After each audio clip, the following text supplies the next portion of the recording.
Okay, good afternoon.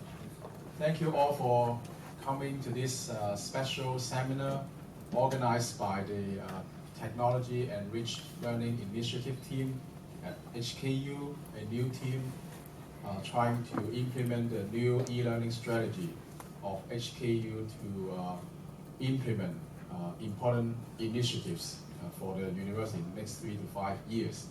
So we are very happy and highly honored to have Professor Irwin King and his team, Bo, Jesse, Patrick, and William, coming over all the way from the Chinese University of Hong Kong to talk about their fantastic new platform for e-learning that is called KEEP. Right?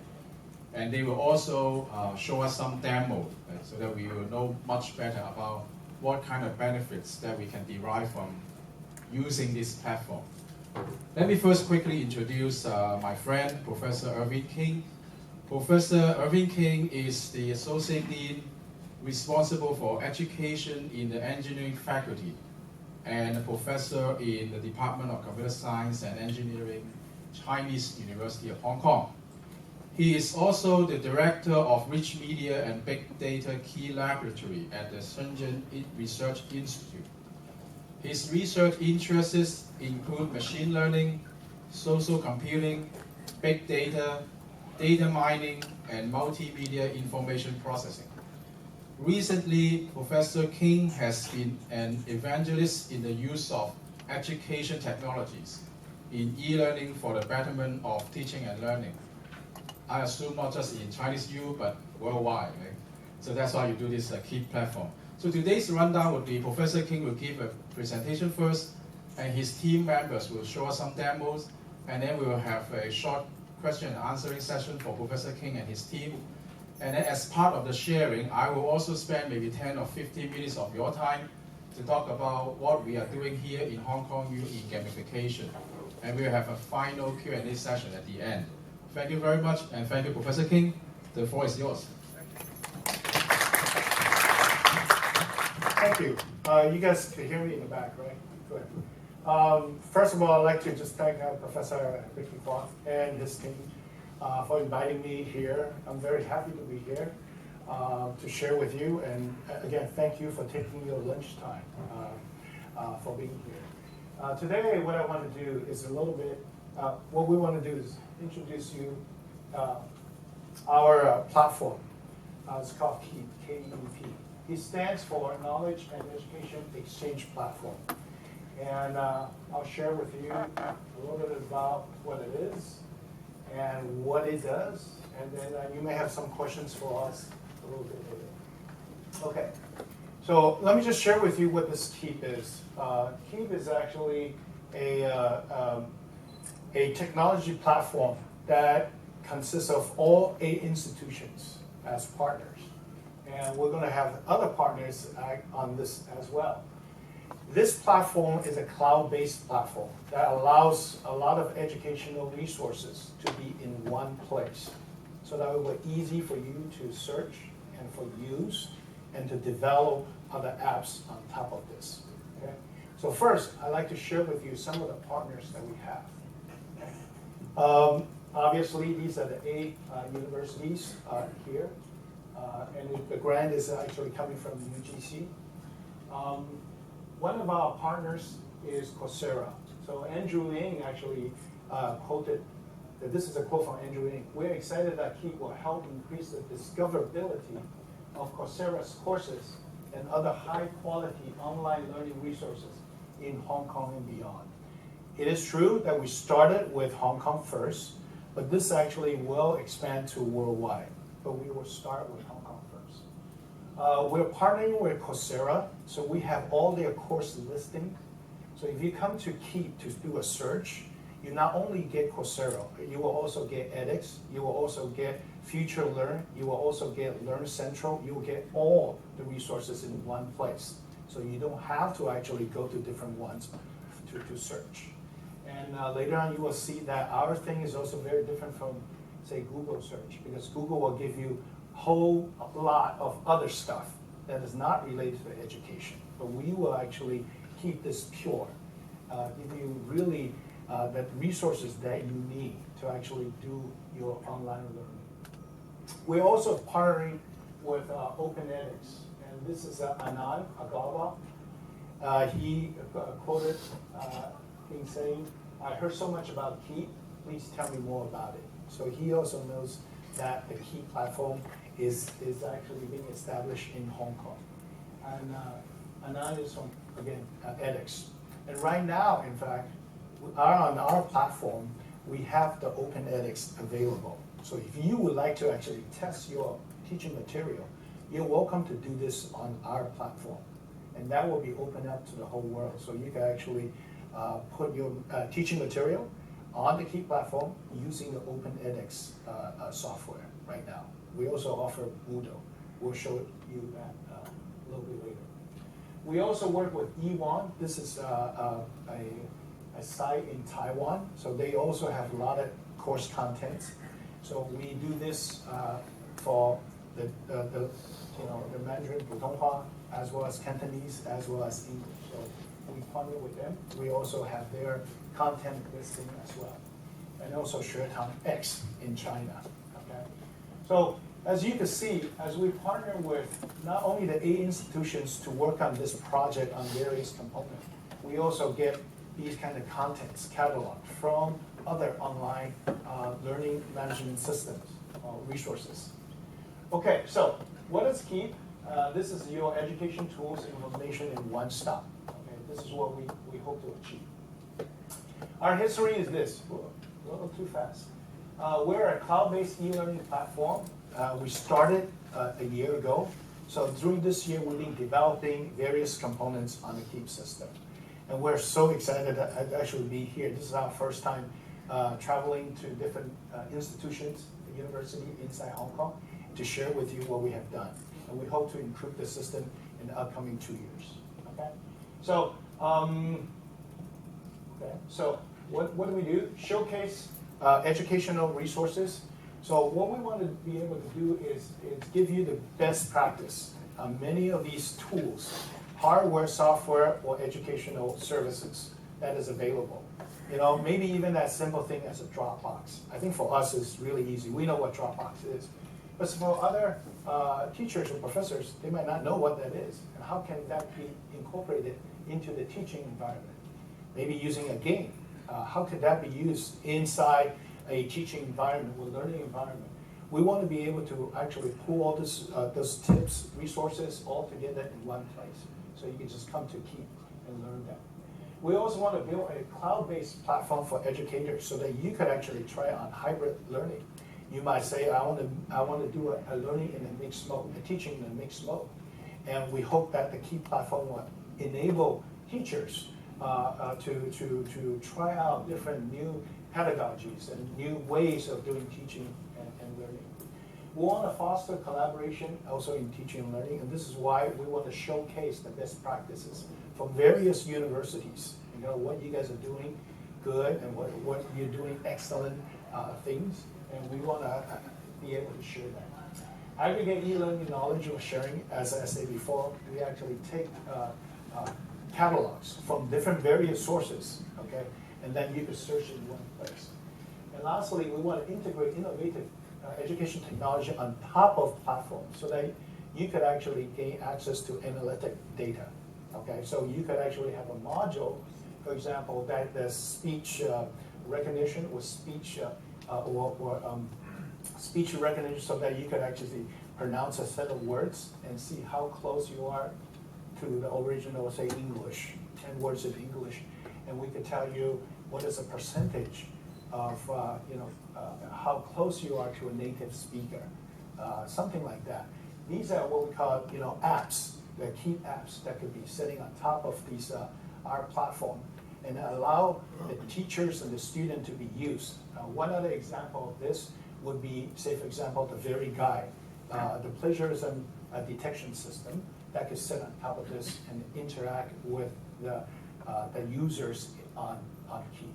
Okay, so we will share with you a little bit more about that. But what we see that KEEP's DNA is really 3 components that what we want to do. First, obviously, is education, but we want to support education with technology infrastructure.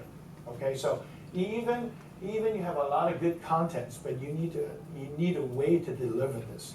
There are ways to collect the analytics. There are ways to that technology could actually help you, and we want to be in this space as well. And obviously, information, we want to provide not only the teaching content, we want to provide other information for the teachers and students as well. Okay. There are 4 basic components inside the KEEP platform. I want to just quickly go through this with you. First is the educational content. And here, what we do is we use a web crawler. We crawl all the, say for example, the teacher site, the education's website, the course website, and so on and so forth. So when you do a search, you will only restrict your search to those educational resources and nothing else. Okay, so this one will provide us with value on educational content. The second thing is we want to tie it into institutions' database so that a student from Hong Kong U or a student from CUHK, when they log into our system, we will be able to actually track them. We will know some of their behavior analytics, then we will send this back to their own respective universities. So the university will be able to say, oh, okay, so this person has taken this course, this course, this course on Coursera or OpenEdX or somewhere else. And these are some of the interests that the student would have, and so on and so forth. So this is the educational information that we hope that we will be able to share across the different institutions. We also would like to integrate all the MOOCs and LMS onto the KEEP. Earlier I say Coursera, OpenEdX, FutureLearn, and so on and so forth. So this is where we do the integration. We also would provide Moodle and OpenEdX Farm so that you could actually put your courses on that for free. Currently, we're testing Blackboard and also Open Canvas. So if you are interested in that, there may be something coming up. So for the teachers, you will be able to put your content on the KEEP right now. Lastly, I shared with you that it's the functional module. These are the vertical apps that I just shared with you. For example, Very Guide, or these speech recognition apps that you can put on the KEEP platform. We'll give you a set of interface through the API, so you can access the KEEP system, knowing who the users are, and then you could give us back the analytics, for example, then we can actually process that for further development. So these are the 4 basic components. And in the middle, right here, is really what we call it the platform itself. It really, it has a search engine, it has the data analytics, and it also has a recommendation engine. The recommendation engine will recommend to you, for example, the courses, recent courses, tools or apps that are available, and also even the learning path. So for example, I want to learn a particular topics. There may be different learning path that can be generated for your, with your background. So for example, if you want to learn calculus, but if you know certain components already, you might be able to skip those components and go into other components. So we hope that their engine will be so powerful that it will recommend not only for the learning path, services, software, and other items. Okay, so I want to just share with you then what we have so far. So on KEEP right now, and today we're going to give you some demo. There are 4 modules where we have KEEP Search, KEEP Catalog, KEEP Course, and KEEP Poll. I'll just give you a very quick overview. KEEP Search obviously is like a search engine, but it's very dedicated. You will see that from William a little bit later. KEEP Catalog is all the hardware, software, and services that we could recommend to you that will enhance your teaching and hopefully also learning for the students. Okay, there are ways. Anybody know what Prezi is for presentation, for example? Or how do you use, again, Dropbox effectively? These are the things that we actually do there. KEEP Course this is where we keep track of all the courses that is outside, external, as well as internal to KEEP. So earlier, when I say Coursera, Open edX, you can actually find it in the KEEP course. And also our own KEEP courses. If you decided to put your material on KEEP using Moodle or Open edX and so on and so forth, you will be searchable right in here. Okay? And lastly, I'm going to show you one app that we're developing on top of the KEEP platform. Okay? It's called KEEPO. Okay? So these are the 4 things that we're working on. Okay, so very quickly, this is a KEEP search. And KEEP catalog, so you can see the list of products. And then KEEP course. These are all different various courses from various sources.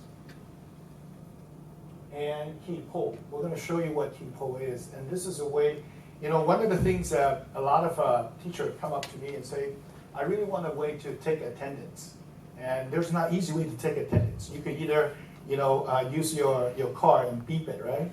Or you could take physical attendance or give quizzes. And now we figured out perhaps this is one simple way to take attendance too.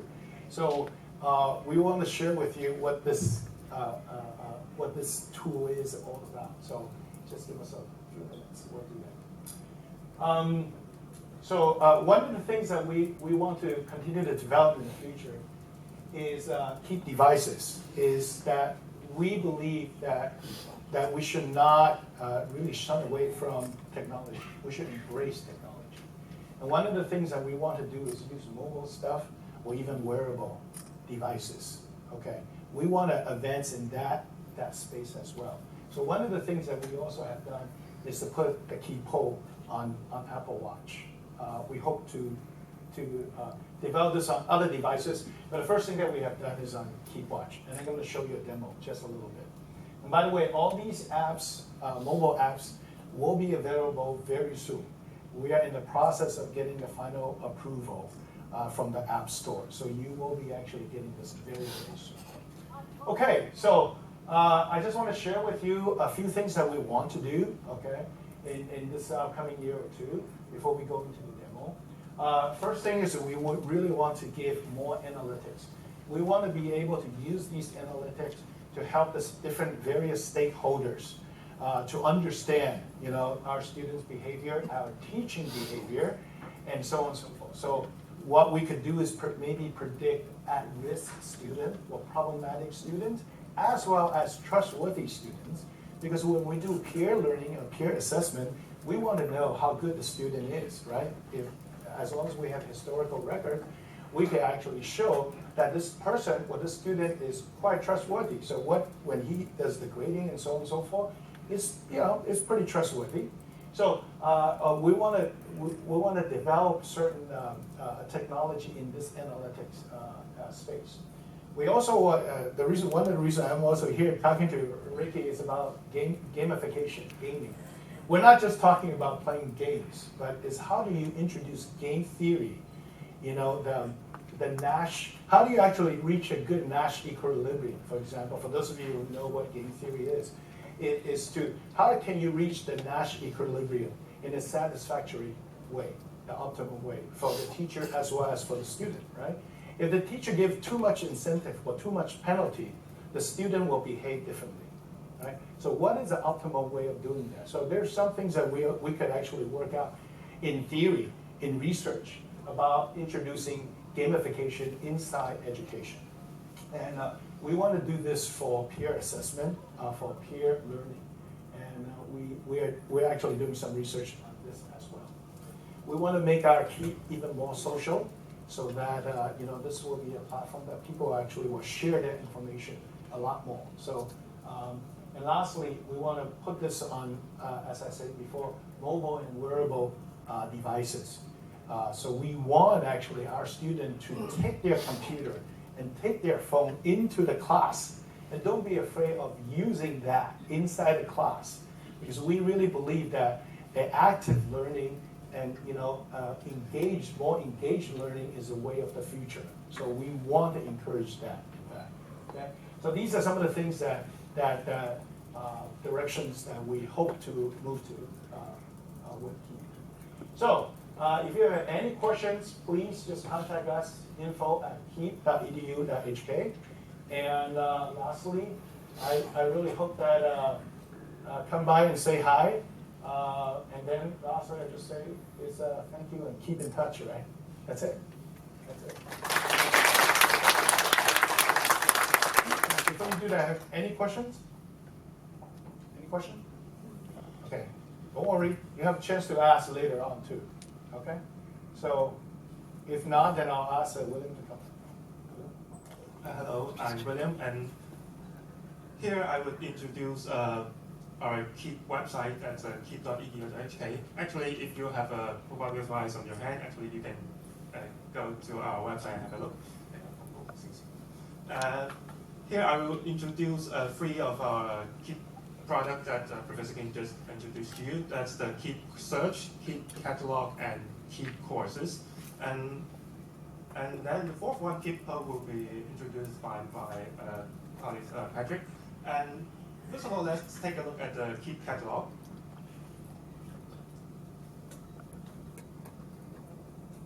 Actually, you can see this KEEP catalog, we allow users to submit application and software, platform, hardware related to education. So you can see just like a Google Drive or YouTube. And these are submitted by our users. And if you actually, we have other products like you can see it down here, Moodle. These are not for normal end users, but it will benefit the institution and teachers to let them to hold their courses. So actually, if you go into the pages, it will see how users submit the details about this educational software or hardware or platform. And then actually people can review this application, and then they will give the comments, and maybe you can see the stars about ease of use, learning effectiveness, and engagement. Actually, real users can give feedbacks about this application, and more users giving more and more review about this application. And then as a teacher, you will know, or students, you will know how good this application will benefit in your teaching and learning. Actually, if you have application that you find useful but not listed here, actually you can submit your own application, and after your submission, we will take a look at it, and then we'll put it onto our KEEP catalog pages. Okay, so this is more about the KEEP catalog, and the next thing will be a KEEP search. We'll do a KEEP search first. As Professor King introduced, this is quite different from the Google search or Bing search or any other internet search engine. We're actually filtered by education-only resources. So if you type the keyword here, so for example, big data, actually you can see we also suggest other related keywords here. So if you hit the search button about the big data, you'll see it lists all information about educational resources about big data. You can see the courses. We will also list other things such as web and other services. So you can also further filter your search result by selecting, for example, providers or any other filter list. So yes, as you can see here, for example, Google courses or courses from Hong Kong U. So this is one of the search function. We also provide a function called cluster search. So it will list big data, any other search keywords related to big data. So you can click the button and then further refine your search results. So yeah, yes, you can see the right part is updated. Again, if you have a useful educational resources you can find on the internet but not listed here, you can also submit the link to us. So you will see the submit your link at the top, and then you can give us the URL that you find useful, and then you can share with us, and we will promote it on our KEEP search platform. Okay, and the first product I would like to introduce to you, the KEEP course. Actually, there are lots of courses on the internet. The MOOC provider, massive online massive open online courses. If you want to find a course that you're interested, you may want to go to Coursera first and then add as one after another. But we now provide you a one-stop shop web page here. So instead of going website from website, you can just go to our KEEP courses web page, and then you can see all courses related. So for example, you can use the search function here and then find, for example, big data courses you're interested. And then you can instantly find courses. You can see search results that come from all over the MOOC provided, edX, Course Builder, Coursera here. So you can do the search very quickly.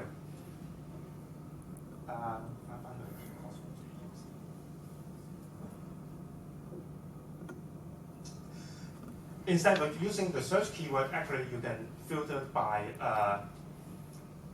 the provider. We have Coursera, edX here, Future Learn University. If you have specific course that from the China or Taiwan, you can also filter by E1 or Shertang X. Actually, yes, you can see the course is now all in Chinese titles, so you can see that the course come from the Taiwan provider. And also, if you go to the search list, as you can see, we also provide our own LMS platform, that's the KEEP Moodle and KEEP OpenEdX. For now, we put our own KEEP user manual, convert it into an online course, and now replace our own course here. So if you're interested to know how our platform can do the work for you, you can actually sign up our keep.edu.hk service and then log into either the KEEP Moodle or KEEP OpenEdX courses and experience how we can manipulate the course material for you. Course management 都得。Sorry, find course. As you can see, we now provide our own KEEP user guide. We also provide a course management, that's a reference manual for teachers to how to let them know how they manage the KEEP Moodle course and also the OpenEdX course. So if you join a KEEP account, and then you can register this course, and then you can go view course, and then you can go in the course rate. Now you can see how this course is teach you how to manipulate the course material using OpenEdX. So now you can go to resources, for example, and then add an HTML page. We'll list the step to let you know how to click the screen to create your very first page on the course material. We also provide some simple video guidelines. So,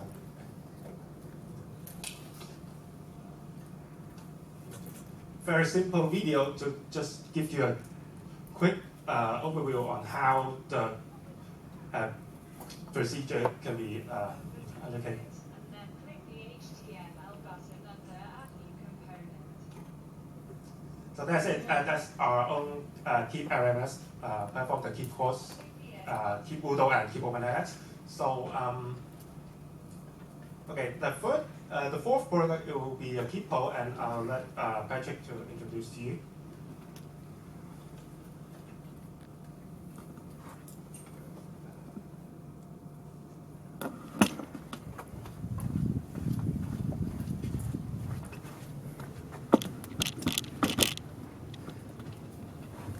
Hello everybody, I'm Patrick, and I'm now going to introduce the KEEP Poll to you. As mentioned by Professor King, it is a real-time polling system that you can collect the feedback from the student or audience immediately. And now you can go to KEEP Poll to take a look first. So after you need to first log in using a KEEP account to log in the KEEP Poll system, you have to go to the management page. So in this management page, you can organize your questions, such as you can prepare a list of questions that you want to ask in the class before go to the class, and then pick up the question you want to ask in the classroom.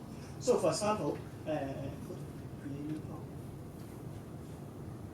so in this system, we support two types of questions. That is, the first one is a multiple choice, that is to create some answer that the student can select. And another one is the open-ended question that student can freely give their comments to the system.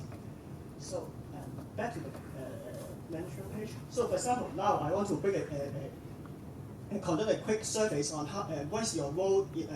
What's your role? So we click the question, and then you can freely take out your mobile phone or mobile device to try to answer the question here.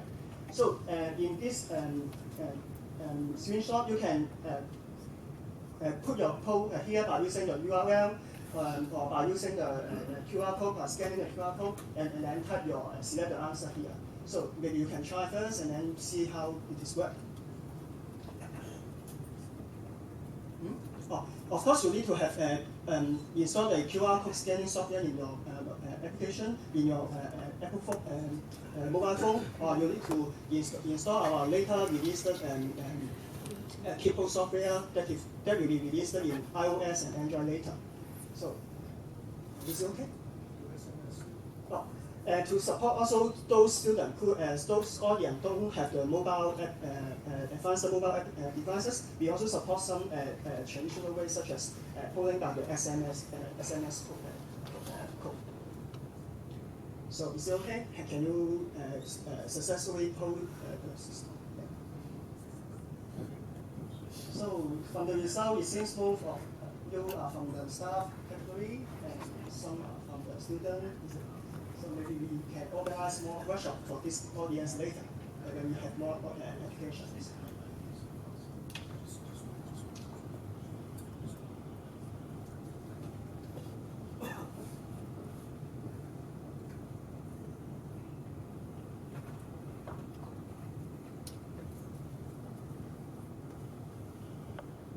Is it okay? So this is a multiple choice question. So another one is an open-ended question. So for example, if we want to go to eat something after this seminar, so what's your suggestion for the lunch or after tea afterwards? So can you give some suggestion? How come you? Any good restaurant or good thing to eat?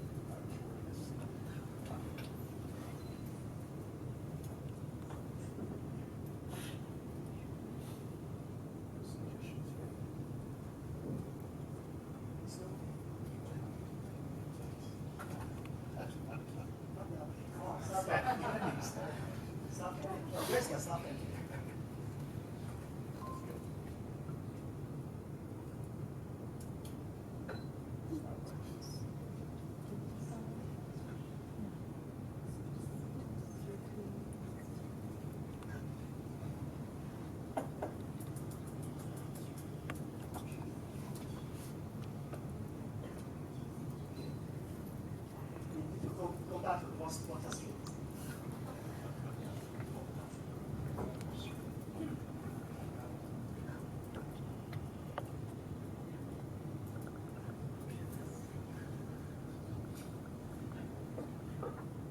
Okay.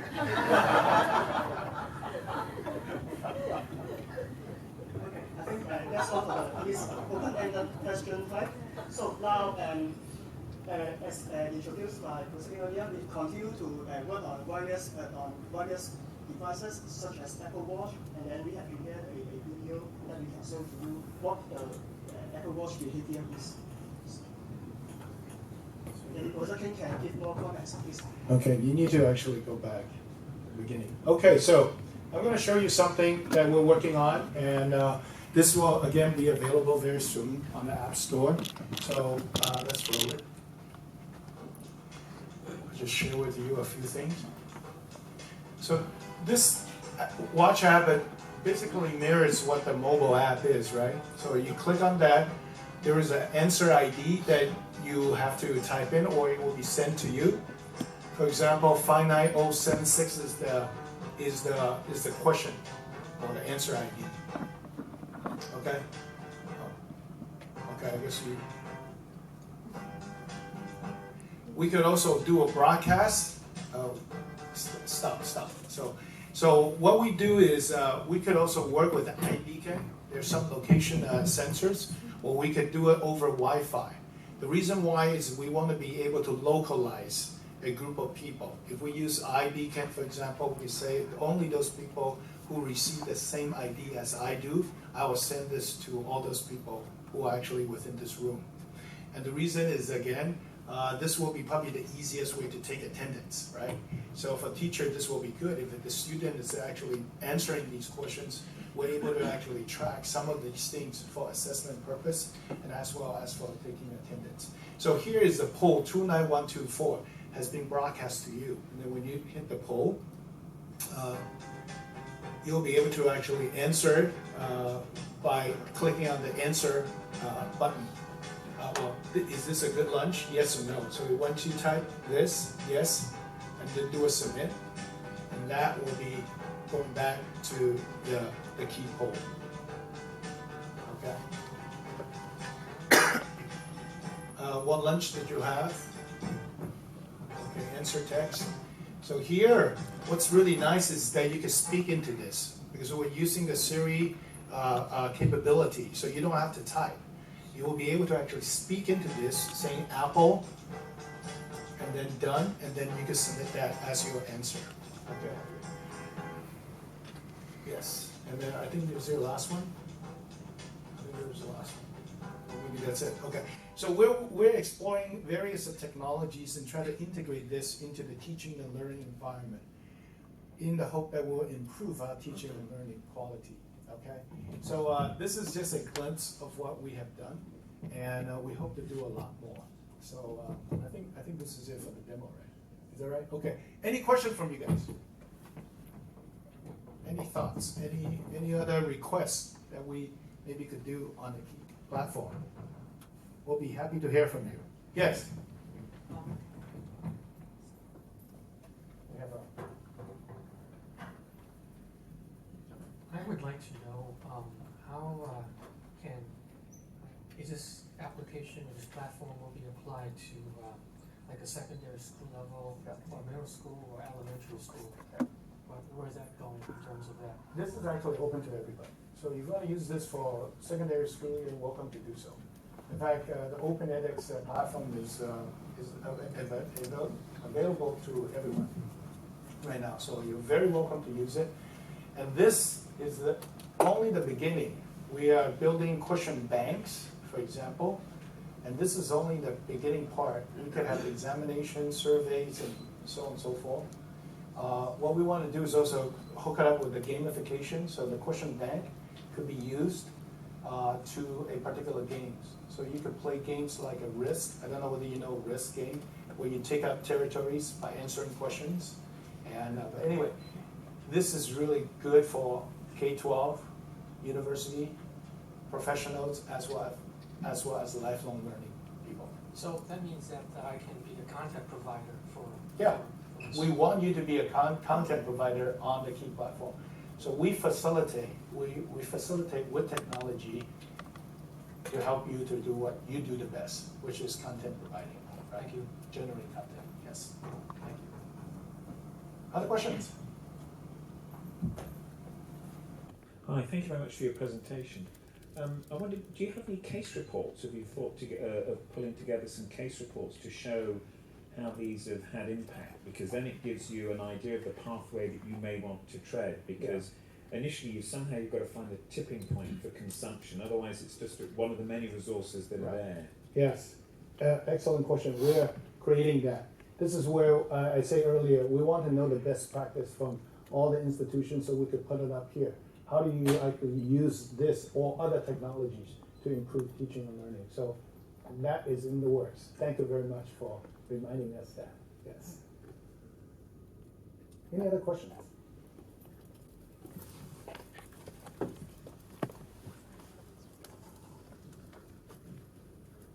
Hi, thank you very much. This is really interesting and I think it's really innovative. I have one practical suggestion and another maybe broader range question to pose to you.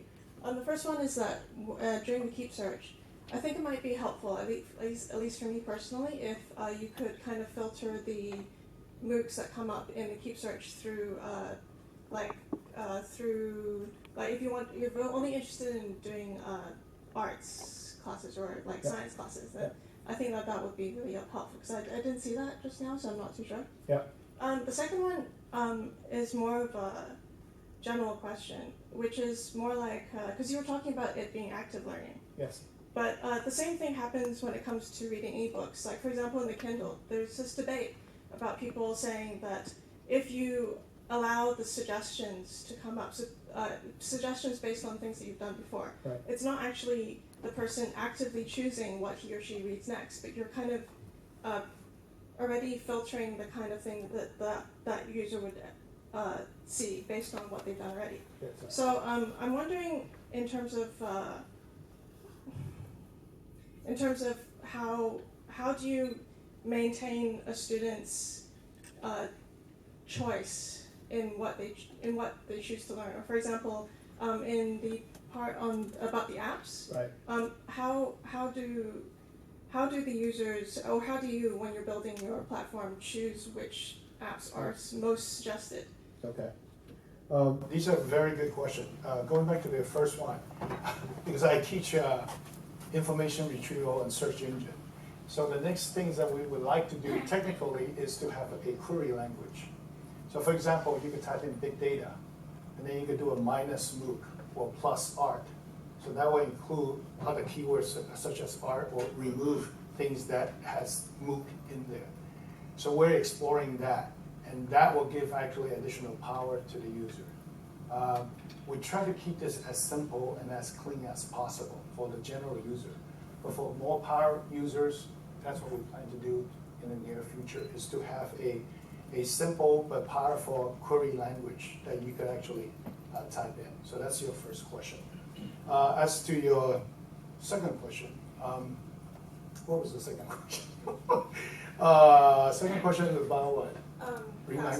Passive versus active. Oh, passive, yeah. Okay, so we're trying to also build a very good education recommender engine inside.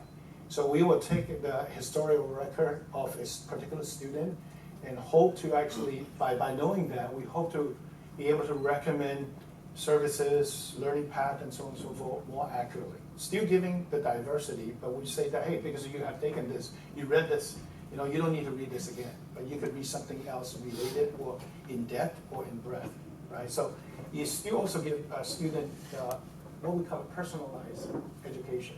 So we hope that recommender engine will be powerful enough to support that. And at least we're going toward that direction. Yeah, is that okay? Yeah, thank you. Good questions.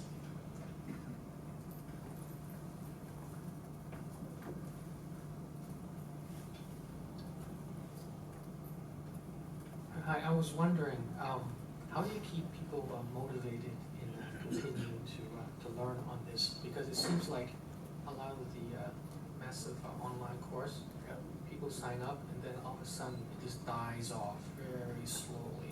Actually, it dies off pretty quickly. Yeah, so how do you keep someone being on this a lot? I think Ricky's going to come out. In fact, that's not my job. That's your job. That's your job, actually, providing content and providing the thing interesting enough. But what we think, again, going back to the game theory I talked about, is not just the playing games, but is the game theory that we can integrate into education to perhaps better motivate students. I think Ricky, you're going to talk about gamification, right? So one of the things that you can keep the student engaging is really active learning. Is really, you have some kind of scoring system that people compete. I mean, that speaks to maybe one class of students. It could be something else that you need to do. What I see really, if you know one of my slides, I have one slide that really speaks to this whole education system, is that we have the technology right now to make the education non-uniform, non-homogeneous. It doesn't have to be that everybody in the class is the same. I have a slide to say that, different animals in front of the judge and say, hey, the test question is to climb the tree. For fish, they can climb the tree. That's because we treat education, everybody is uniform, right? And I think that we're at the time right now that we could actually allow people to have different learning paths. and a different way of being educated. They still arrive at a certain competency level, okay? And that's what I think that we need to stress, okay? But making this interesting, all that is content provider, and then we hope that technology such as game technology and other things could help. Thank you. Yep. Any other questions? Good questions. No more questions?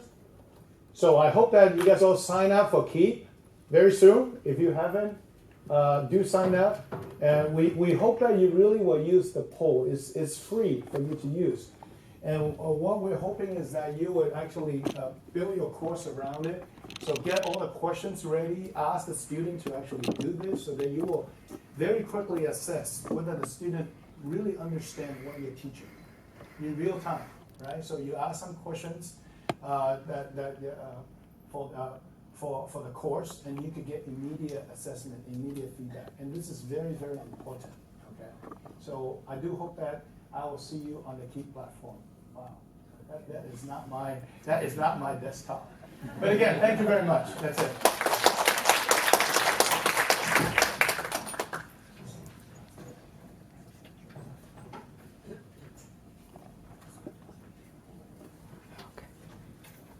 Okay, I'd like to thank Professor King again and his team for the fabulous explanation and demo to this very nice platform. And just like what the last question lead us to, and Irwin has put me under the spotlight now, right? It's our job to engage the students, it's not their job, right? I agree totally.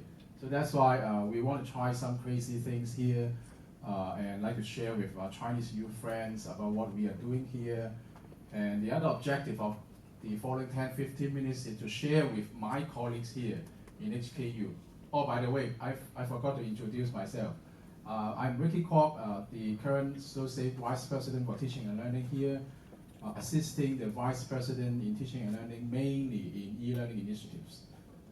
So the following 10-15 minutes, I'm going to use 2 projects out of a few that we are working on to illustrate my views of using what we call gamification to engage and motivate students. And most importantly, I guess the final objective is to make learning happen. Right? And so you might say gamification is actually a way of teaching. Right? So this is a typical classroom in my course. I'm just kidding. Right? I copied this from somewhere. Right? I'm currently teaching a general education course. Here in HKU, we call it a Common Core course about algorithms for students with absolutely no computer science background. So this is like a crazy idea, right? And students are, bored to death, so they pull out their laptops and tablets and whatever they have and try to wander around in the cyberspace. So my problem is, how can I keep them motivated and engaged and learn something about algorithms? And for that, I'd like to show you a very short video first before I continue. A very short, couple of minutes. Imagine the awesomest thing you can, like an automatic grilled cheese maker, or a time machine, or a time machine with an automatic grilled cheese maker. Now imagine who's going to invent it. Him? Glasses here? Whoever they are? Or maybe her? But how do kids like these become the types of people that do things like this? Maybe we should ask this guy.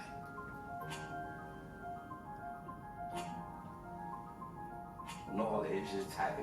Sometimes it's a limit to have new ideas. That's the problem with the old schooling, because they were teaching answers. I believe questions are probably more important today than the answers. Erno's cube is a question waiting to be answered. And when the right person finds the right question, something amazing happens. They start seeing the world as it truly is. Not a place to be memorized, but a place to be figured out, flipped, turned, twisted, and ultimately made better forever. Today, she may be an octopus, but help kids like her fall in love with problem solving, and they will embark on journeys to become scientists, artists, engineers, designers, inventors, or something no one's ever been before, but you can bet we're gonna need. That's why moments like this, go, and this, and this, and especially this, are so important. Because there are companies to found, planets to walk on, time machines to invent, a future to be made amazing. We may not know what it's going to look like, but we know who's going to do it.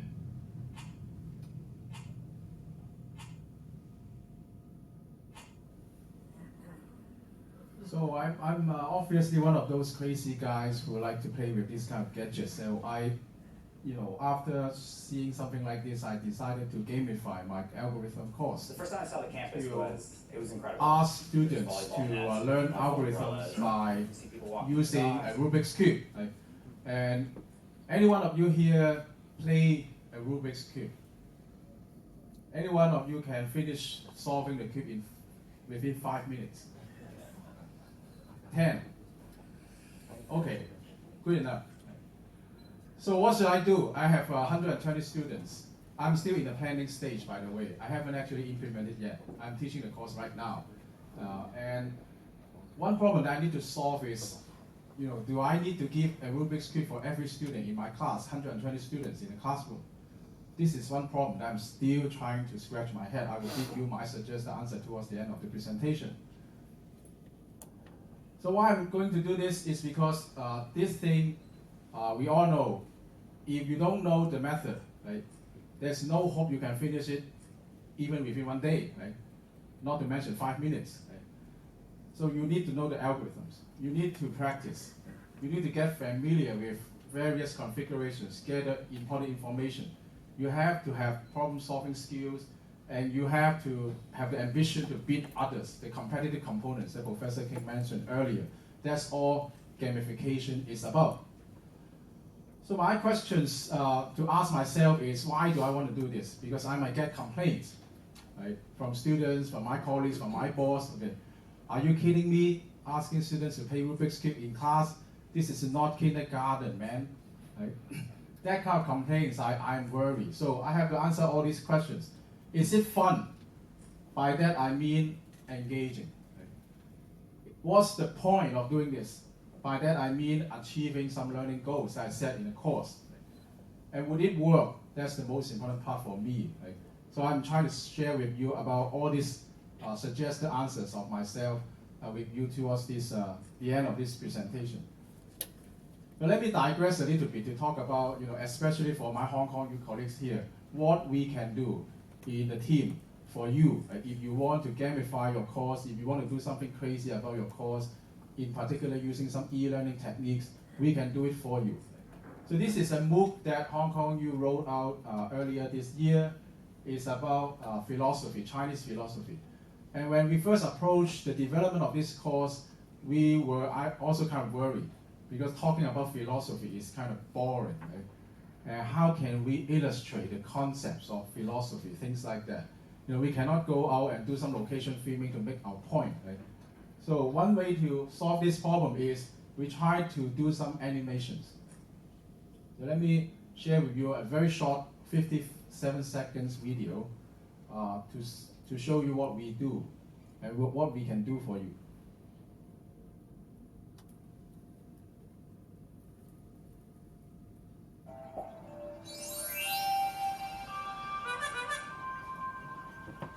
This is Professor Chet Hansen, by the way. The nature and the humanity portions are really quite mixed in our Ming. If you think about, for example, my first Ming, the role as a son and as a male, that's just nature. Nature just situates me here. And that Ming, that role, automatically assigned to me, governs all kinds of things about my behavior. So very short preview. If you want to know more, sign up for the course. Right? Still open. And is this working? We want to know. Right? We want to know whether we are investing wrong kind of resources. And we look into the students' comments. This is just a couple of those that are highly positive on our approach. Big props to the video team, also with the animation. It was very efficient teaching aid, I thought. It was cute too. The videos contain just the right amount of animation so that they help visualize information without turning it into a cartoon. Right? I have many more to show you, but I just don't want to bore you to death. Right? So the point here is it's working, right, somehow. So this is a preliminary step in any gamification, I suppose, because you have to have engaging graphics, motion, and that kind of stuff. And talking about that, I'd like to introduce to you our team. Right? Some of them are here. I don't want to put them under the spotlight, but you might recognize them. If you turn your heads around. We have specialists about audio and music. We have specialists about board games, and that means actually he played hundreds and thousands of board games in his spare time. And we have specialists in motion graphics design. We have specialists in apps design, game engine implementation. We have specialists about MOOCs, and we have someone who just talked. Right? I'd like to share with you the second project that is more serious that we are still working on. We are refining the pedagogical side of this particular project, which is a game that we designed for one of our MOOCs, the Epidemics. The objective of making a game for this MOOC is to raise learners' interest on the course content and apply their knowledge learned, of course, and hopefully to promote discussion among learners as well. So we designed this game, spending a lot of time in the past couple of months, actually more than a couple of months. We come up with several different options like the tower defense, similar to Kingdom Rush, that kind of game. Board game similar to Risk that Professor King mentioned earlier, and another board game with reference to pandemics but include many more variations. I will be very quick in the following slides. I don't want to go into too much details, mindful about the time. So the overview is that we decided to go for a board game, a two-player game. So one player is the leader of a disease fighting team. The other player, actually the computer, is the pathogen. Right? So I guess you know the idea, is try to fight the pathogen. And it's a turn-based board game so that the player make a turn and the pathogen will take another turn, and then the game objective is to prevent the pathogen from spreading to other regions, such as the situation when we had SARS here in Hong Kong. We want to contain it. So just very quick to flip through a few more slides. This is the map that we will use in the game. And the initial demo that we have done is to use the Hong Kong map as an example. We have characters like scientist, doctor, pathogen, and so on. And to win the game, you have to eliminate all pathogen. If you leak out one of the pathogen from some exit points in the map, then you lose. Right? So it's a competitive environment there. And there are many actions to be taken by the characters or roles in the game, like movement, spreading. These are all based on real course material. We don't invent them. We can't. Because the point of the game is to teach students about all these concepts. So they have to understand this very well before they can apply, they can predict what to happen next, and so on and so forth. So these are other actions that can happen. I don't want to go into the details, like mutation, reassortment, recombination, and so on. And the pathogen behavior is also governed by a lot of parameters, like the incubation period, reproductive number, and so on. Right? So these are all course materials. Again, I want to emphasize. So we build a game based on the course content so that the students have to master the content before they can play well in the game. And players' turn will be to invoke a doctor or invoke a scientist to handle the pathogen. In order to keep engaging the learners, right, from our board game specialists, we have to include something for students to collect. Right? Because students, or human beings for that matter, like to collect stuff. Right? So therefore, we also need to draw a lot of fancy collector cards and so on. So these cards will be useful when they play the game in the course. And the players' level would be raised after a while, score enough points so that they can be proud of their achievement and so on and so forth. Right? That's another aspect of engagement. encouraging player engagement based on Pavilion card collection and leaderboards. And in order to get more cards, for example, you have to finish some homework first. That's part of the design. So this is the little conclusion about our project here for this particular academics game. What's the point again? Right? So this is one of the questions that I ask myself for every gamification projects, because I always worry about the complaints from students, from colleagues, from administrators, from my boss, from people on the street, saying that, okay, you guys, university professors, encourage students to play games. What are you doing here? Right? So things like that. I have to be very, very careful. So the point is to motivate students, to engage them, and we have very sound, backing. Actually, satisfying intrinsic needs is critical for sustained engagement. This is not from me, from some researcher. Right?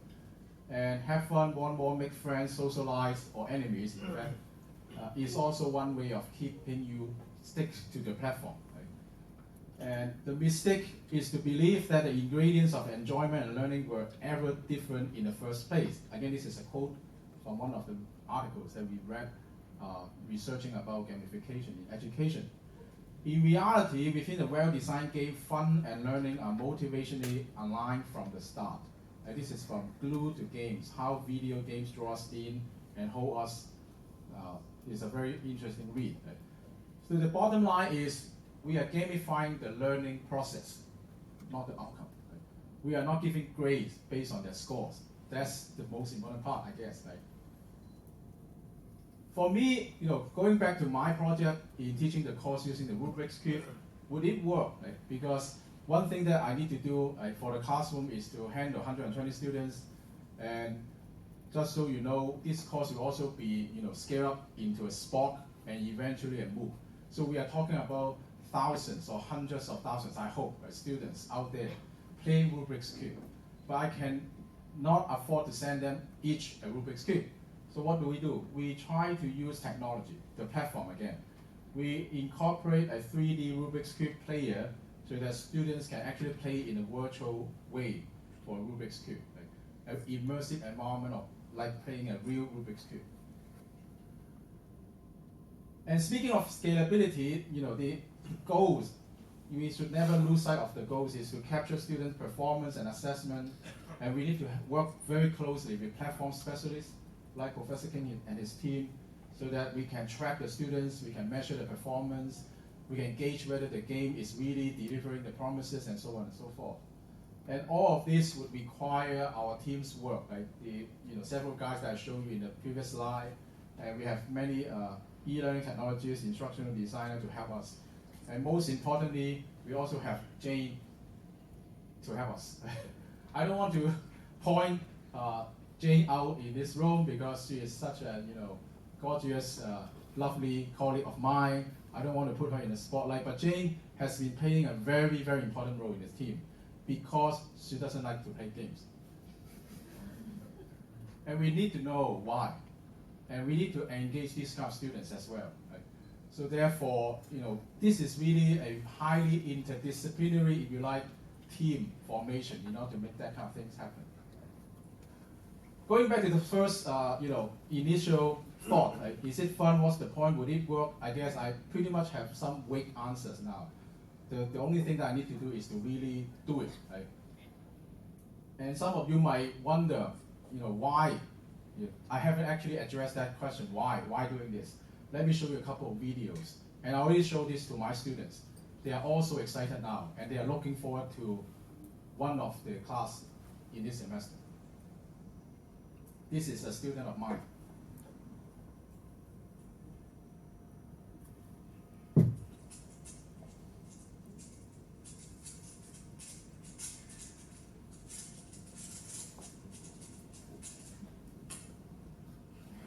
Nine seconds. 9 seconds. A world champion is standing at 6 seconds. And by the way, if you are interested, there will be a world champion competition in Guangzhou in early October. If you want more information, I can send it to you. And let's see the second video also, and then I will stop. I will wrap up.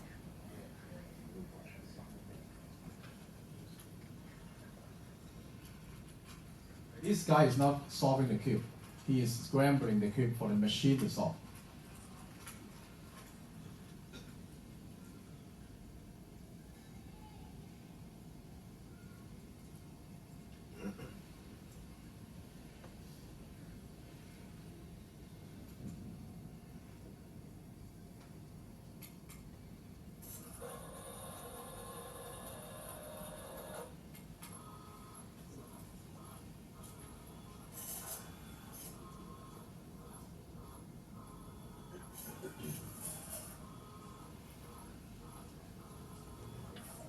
Yeah, just like the human being spend a couple of seconds studying the configuration, gathering input.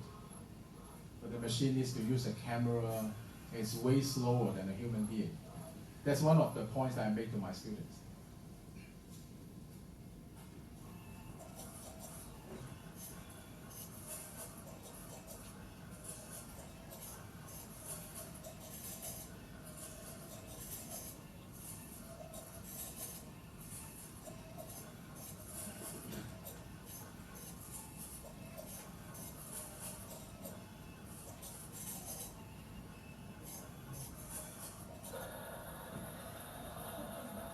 I guess around 30 seconds, 25, 30, in that range. So no comparison with human being yet for this setup. But this is a cheap setup, by the way, maybe costing you 1,000 Hong Kong dollars. The most important part, which is the processor, is actually a Raspberry Pi board that I'm also asking my students to buy and try to program it for something else. Because this setup, actually the most difficult part is the mechanical part. Okay, so these are the things that I try to motivate my students to learn algorithms, because they are all very amazed that someone can solve it in 6 seconds, whereby some of us can only imagine to solve it in 1 day, for example. The only difference is because someone knows the algorithm, someone do not, right? So to wrap up, I like to echo some of Professor King's remarks. Actually, I didn't talk to him when I prepared this slide, but that makes we are good partnership, right? Because we connect so nicely, right, in one of the aspects about what's a game anyway. I thought about this myself. I try to borrow the game theoretic definition. In a game theoretic definition, a game has 3 components: players, strategies, payoffs. It's a very generic framework, nothing really technical here in my opinion. Players, it can be students, teachers, administrators, and so on. Strategies could be, or actions could be assignments that you ask students to do, quizzes, exams, and so on. Payoffs would be for students' part, grades, GPA, honor classification. For our part, could be course evaluation, tenure promotion, you name it. So in a sense, we have been playing games all along. We are players all the time, right? In fact, we design courses, we design projects, we design curricula, just so that we all get some payoffs. And going back to another concept that Professor King mentioned, what do we want to do? We want to do, first of all, it's all about how to engage and incentivize participants to take desirable actions. For that desirable underlying word, I like to give reference to Professor King's earlier introduced concept called the Nash equilibrium. John Nash introduced that concept. And that concept is actually about taking desirable actions that is good for everyone, optimal for everyone in the game. Not just students, but staff, administrators, everyone participating in the game, they all benefit from that particular action set. That's the optimal situation. We want to achieve that. So in teaching and learning, we want to make learning happen. We want to make learning happen. That's why we want to try these gamification ideas. We might fail, I acknowledge that. But if we don't do it, we don't know the result. So look forward to collaborate with some of you or many of you to try out some gamification ideas in your courses and to collaborate with Professor King and his team to try out the technologies on the platform. Thank you very much. Thank you. So, I can take a few questions if you are still holding on for the hungry stomach. Otherwise, feel free to go for lunch. Yes. Hello, I'm a primary school English teacher, and I'm very happy to hear about someone interested in gamification, because I've heard about gamification a year ago or 2 years ago, and actually in Coursera, and I took a course in gamification in Coursera, so I really highly recommend it. But I'm also like you, I'm also trying to gamify my class, but I don't use computers. I just try to have game elements. But I guess I feel like I'm alone, and it's such a new concept, and I'm just wondering if there's an emerging community of teachers who are also interested in doing gamification in their classes, and have there been any research or case studies on how it can be done successfully? From what you said, I guess there are several issues there. Let me address one of those, and then I can point you to some other colleagues. They might not be in the room right now, but I'm more than happy to connect you with them about those ideas. Whether you are alone, definitely you are not alone. And I'm also doing gamification for my class. I'm not using computers, in fact, for the games, because I didn't really talk about that earlier. What I'm going to do in one of the class that students are looking forward to is to have them do a Rubik's Cube competition. They play with a real physical Rubik's Cube in a classroom, and we time them and see if they can apply the algorithms that we talk about, things like that. So that can also be a game. It doesn't have to be an electronic game. Speaking of the research, definitely we have professors, colleagues in the Faculty of Education. For example, sitting a couple rows in front of you is Professor Nancy Law.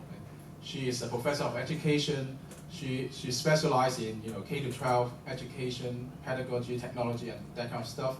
And we also have Dr. Timothy Hill from Faculty of Education as well, also research into gamification ideas and all those literature. So I can connect you with these colleagues. They can give you more information about the field, the literature, the case studies that you can give reference to. Can I also say something? Can I just, in relation to primary school, my colleague, Dr. Sam Chu, you can Google him. He has done a lot of gamification work for primary school kids. Yeah, I also like to just add a few things. This is very good. Earlier I said that there are 4 things that we want to do on the KEEP platform. One of them is really social, and your suggestion of case study is also very good. We thought about combining these two and come up with maybe a group or discussion board on KEEP that will focus on gamification. So we hope that people will come to this group and share their ideas, how they do it for different various scenarios, and then we can use them in our own teaching. So we hope to create that board, that group on the KEEP platform. So just stay tuned. This and other topics will be on the foremost on our mind to do that, because that's what we want to push. We think that's the frontier, being the pioneer and being the frontier in the education technology space. So it's coming up. Okay, thank you. Thank you, Professor King, for addressing that. Any other questions or comments or suggestions?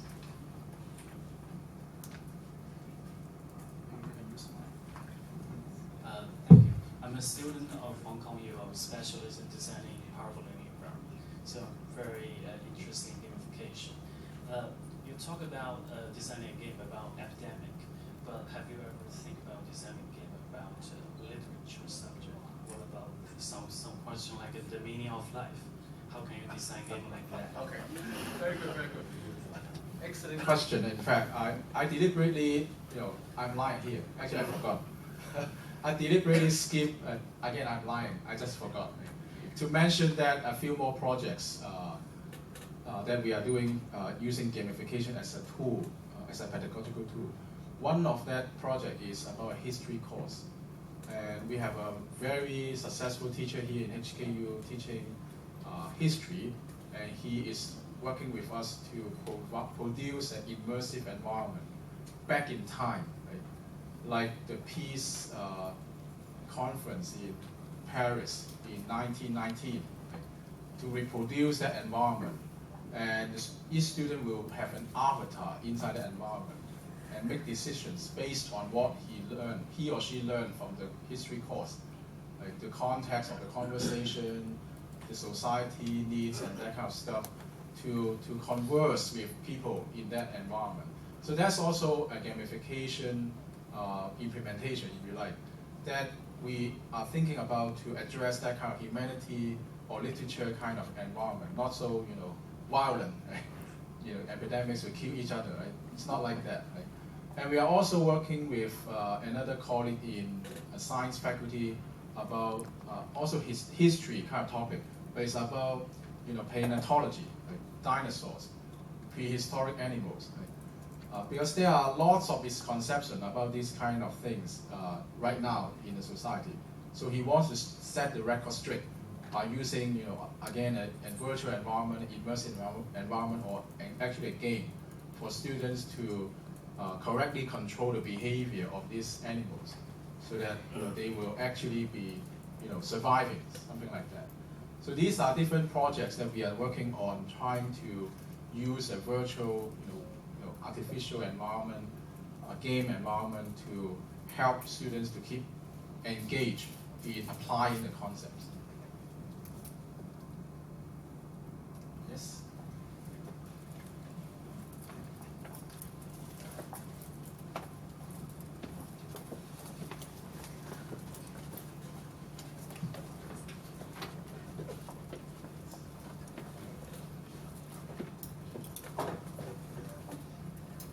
Thank you very much for your presentation. I just want to go back to the case study of Jane.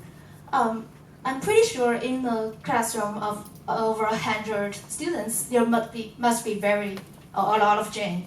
So what are some of the strategies you plan to adopt to, to motivate those students and to keep them engaged? In playing a game, my understanding is there are different roles if you play it as a team. Right? Some students can be a strategist, right? Just do the thinking.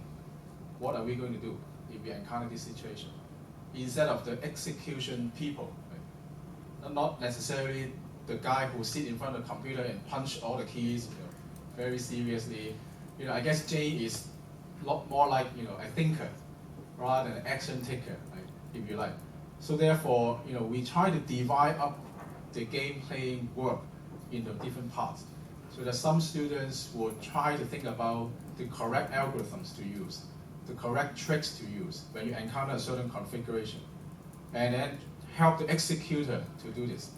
Because actually, unless you are world champion or close to world champion like that guy, you have to have someone to help you to quickly do the move. Right? Because once you make a wrong move, you have to backtrack a lot of moves in order to go back on track to solve the cube. Right? That's a rough idea about the algorithm itself. So therefore, for students in my class, they are perfectly suited to play as a team because none of them actually is an expert like him. Right? In fact, I also did a survey already. The best guy in the room is around 3 minutes. Right? So it's still an order of magnitude slower than the expert here. So in order to compete with an expert, I will bring that expert to the class, by the way, right? To show them, okay, this is really real, right? Not a fake video, right? To motivate them, to keep them, engaged. Right? So divide up the students into teams of 4 and 5, so that some of them will be strategists, some of them will be the actual action taker, and so on. Right? I think that can also be applied to an electronic game, right? Like the board game in academics. They can play in a team in a controlled environment. So that some students who are more, familiar with the course materials can provide more suggestions, and others can do more actions and so on.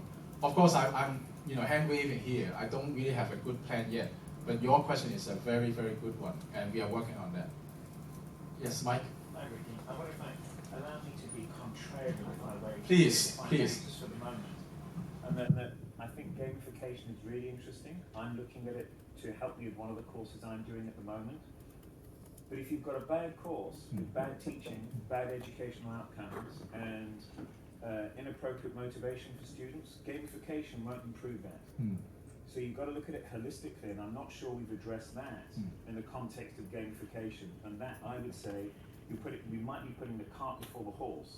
Although it's a very exciting way to motivate people and achieve things, we've got to look at it holistically to see how this is one part of strategizing how we make our learning more exciting and challenging for our students. Yeah, I can't agree more with you on that. In fact, if you allow me to make an analogy, it's like you want to teach someone to be a World Cup soccer player. Before you can do that, you have to see whether this guy has two limbs, and whether he is fit enough to run on the pitch for 90 minutes.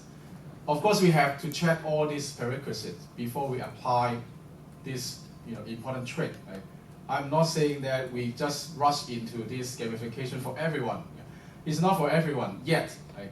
You have to have good learning outcomes, good motivations in the course already. Right? You have to have good pedagogy. Right? An excellent teacher like Mike himself, by the way, Mike just got the UGC teaching award this year. And with all these prerequisites satisfied, then you can start to think about how to take it to the next level. Right? So this is really just for that kind of context. Right? I'm not claiming that this is for everyone. And Mike is very helpful in helping me to clarify that. Right? It's not for everyone, it's not for you maybe yet, right? Until you already have a very good set of experience in dealing with your students, you want to try something new, take it to the next level. Right? Yes, Nancy. Well, I think yes. I mean, it takes a lot of work to teach well or to motivate students. But I think if we were thinking about gamification, probably we need to be thinking about what kind of genre of games would be fitted for different kinds of sort of learning outcome goals or learning content. So we talk about learning design, but I think game design is one part of learning design. And so what kind of genres, like for example, the academics would be, I would say it has to be underpinned by, the epidemics, the science of how the epidemic spread and how do you stop them from spreading, which is quite different from, say, a historical simulation. And again, different from a game of algorithm and so on. So I think that would be, and I find the work that you've described in terms of gamification very exciting. And if we could actually go from that to developing good genres and design principles for games, I think that for gamification that would be wonderful. Yeah, thank you.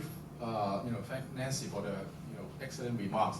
And I must confess that I'm not from an education background. I know nothing about the education theory and all that. Although ironically I'm working for the Vice President for Teaching and Learning. That might be a mistake. That should be corrected soon, I guess. But the idea is, I totally agree with Nancy. But I'd like to try a more pragmatic approach. Just do it first, right? And then you get some experience. And as I said, we might fail, right? And we don't afraid to fail, right, in a way. And so we learn from the mistakes. Right? We try to build up our experience in different courses, history course, science course, academics, algorithm course for general education. Then we can have some data to analyze what kind of games would be more suitable, what kind of courses, what subject domains, what level, what kind of students' background, and so on. Right? Because I guess, to me, theorizing this would be extremely difficult. Why don't we just go about do it and then see what happens, right? Gather some data. Of course, we are taking risks, right? But if we don't take risks, who else would? Right? Yes, please. Thank you. So I agree that gamification may be a very good way to, since not every students are necessarily very motivated and engagement, and so that they won't be able to stick to the classes from the very beginning to the end. But the fact is that I think from my observation, I think the courses on KEEP are mostly in video formats. So that it means that these courses are less interactive and less engagement because, for example, while in real classes, we can just ask questions and I can raise my hand and answer your questions, or I can just go into the front and I can just play the rubric in front of you, so that I will get motivated and I will be able to engage more. But in video formats, and I think it is a little bit difficult. So based on your definition as well as theories in gamification, I wonder how are you going to apply these elements in video format lectures and in your KEEP platforms? It's not my in these KEEP platforms, yeah, sorry. I wish I was mine. Anyway, without warning, in the interest of time, this is the last question. I'm sorry about that. We can talk offline. That question, excellent one, again, brings me back to Professor King and his team's expertise. Video contents can be also, dynamic, can also provide personalized, multi-pathway, viewing experience for different students. In fact, this is what I like to call implicit gamification. I don't know whether someone has already mentioned this term before, but recently we have been thinking about this, and I just discovered that Google has been doing this already. What Google does is when you go about to do some Google search, and you hit on some search terms that are relevant to Google itself, then Google will all of a sudden ask you some more questions. Are you interested in applying this job at Google? If yes, then answer these further questions. Do a little bit more search, and so on and so forth. Personalize, gamify the search experience to achieve the goal of hiring some talents for Google. And we have been thinking about similar things in our team as well, to personalize the learning experience under the powerful platform, to see how students are watching the video. If the students keep on rewinding to the point where the algorithm executes, then we would like to show the students a bit more help, or ask the students different set of questions, and so on and so forth. So this is gamification at the next level, not as a standalone component, explicit thing that student has to attend to, but the whole course experience is itself a game, because different students have different behaviors, navigate the materials differently, and it's like actually implicitly asking the platform some questions. Right? Instead of asking a human being questions, your behavior actually is posting questions to the platform, and the platform interpret those behavior as questions and give you appropriate answers, which are personalized contents. Right? So this is something that we are also trying to research on and implement some little trials in our own OpenEdX platform. But of course, we have to rely on Professor King and his team in using machine learning algorithms and all that to do a real, scalable, practical system. Right? And again, this is the last one. I'm sorry about that because it's already past 2 o'clock, and many of our colleagues are still with a hungry stomach and has to get back to work, I guess. Right? So thank you so much for coming over, and please join me in giving another big hand to Professor King and his team. And as Professor King has suggested, please keep in touch, right, with their team and myself in case you are interested in the platform and gamification. Thank you very much. Thank you.